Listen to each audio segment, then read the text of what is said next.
salue l'initiative de M. Ravi Kounambe. Je suis venu assister parce que j'avais un message très important pour la jeunesse nigérienne.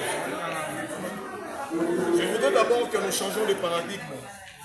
Au lieu tous les jours, toutes les fois que nous parlions de la jeunesse et l'avenir de demain, moi j'ai proposé aux jeunes que nous puissions maintenant dire que la jeunesse, c'est le présent et l'avenir.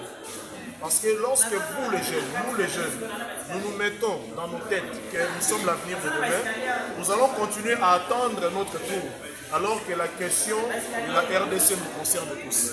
Lorsqu'il faut enrôler les jeunes, les gens à l'armée, ce sont les jeunes. Lorsqu'il faut mobiliser pour les partis politiques, ce sont les jeunes. Mais sur la table de décision, les jeunes se finissent au point. Alors, les jeunes, c'est le présent et le futur.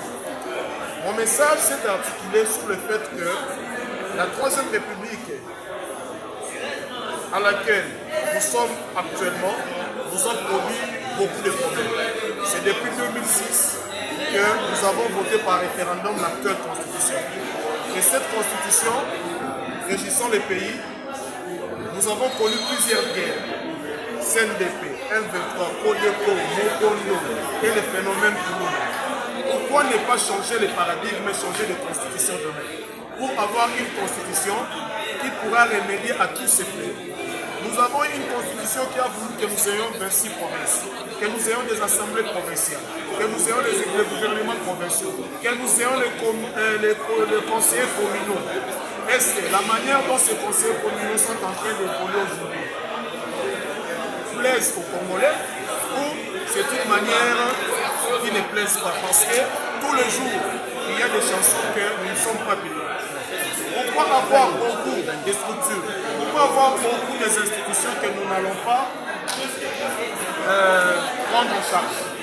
Raison pour laquelle nous disons que nous sommes pour les dialogues, mais à l'issue de ces dialogues, nous recommandons deux choses. Nous demandons à ce qu'il y ait une composante jeune, et nous avons dit que les camarades Ravi Kounambe, c'était camarades jeunes, il s'est déjà donné corps et âme depuis plusieurs années dans les soucis de la jeunesse. Ils veulent participer à ces assises. Et deuxièmement, nous allons leur donner notre cahier de charges dans le cadre du Front pour la 4e République, c'est-à-dire une nouvelle constitution qui pourra faire de sorte qu'en République démocratique du Congo, au lieu d'avoir le Sénat et l'Assemblée nationale, que nous n'ayons seulement une seule chambre. C'est-à-dire vous avez la Chambre des représentants, au lieu d'avoir 608 parlementaires, nous pouvons avoir 100 parlementaires, 200 parlementaires. Et dans cette constitution, nous voudrions que les assemblées provinciales n'existent plus, qu'il n'y ait plus de conseillers communaux et que nous trouvions une autre forme de gouvernance qui pourra faire de sorte qu'il y ait moins de dépenses en termes de prise en charge des animateurs politiques et structurels, mais beaucoup plus d'argent à investir dans le cadre du développement de la base et pour le profit et le grand bonheur du peuple congolais. Est-ce qu'avec la longueur de la République, ces propositions aura bien Est-ce que pour réfléchir pour la République démocratique du Congo, il faut avoir 500 personnes au Parlement? Il faut avoir 600 personnes au Parlement?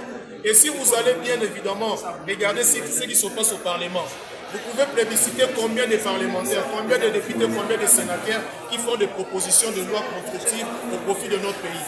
Il y a combien de députés provinciaux qui font des propositions des édits au profit de nos provinces. C'est-à-dire que nous pouvons réfléchir à 100 pour le grand bonheur. Il est seulement question que nous mettions les euros de côté. Donc ce n'est pas le nombre, mais c'est la qualité des gens qui réfléchissent qui pourraient faire de sorte que la RDC évolue. Merci.